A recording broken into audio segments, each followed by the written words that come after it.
من از همون کوچاییم که شباش بی صدا گریه کرد، جایی که رویاهایا مردن یا مجبور شدن قویشن. همه گفتن نمیرسی، من گفتم صبر کن ببین. از صف نوشتم اسممو با درد با تمرین، پشت خنده ها هزار تا زخم کهنه خوابیده. هر کی گفت رفیق آخرش یه خط کشید و رفت به یه ده.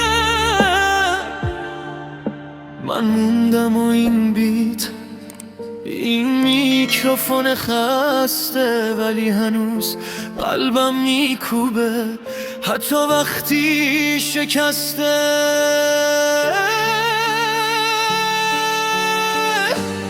من هنوز سر پام، حتی اگه دنیا رو سرم خراب شه،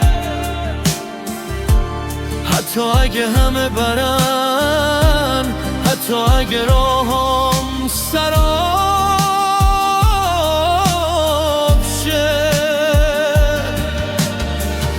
از دل تاریکی اومدم، نورم از خودمه.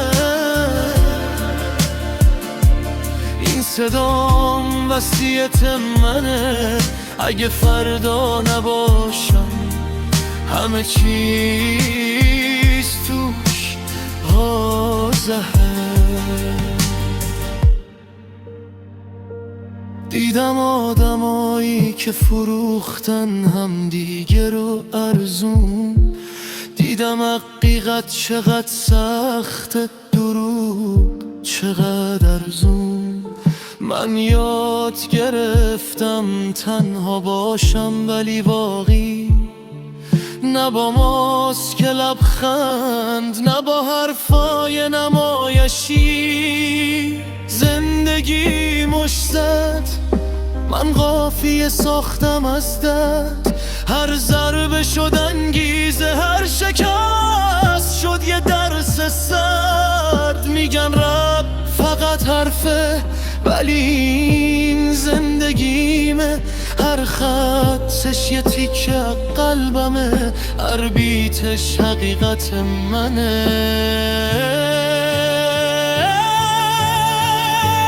من هنوز سر پام، حتی اگه دنیا رو سرم خراب شه،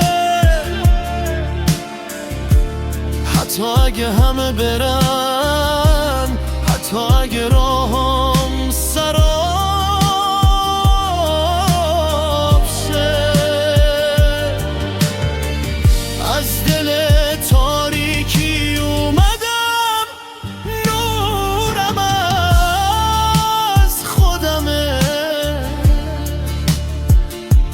این صدام وصیت منه، اگه فردا نباشم همه چیز توش واضحه. این فقط آهنگ نیست، این اعترافه، صدای کسی که هنوز ایستاده با تمام فاصله هاش.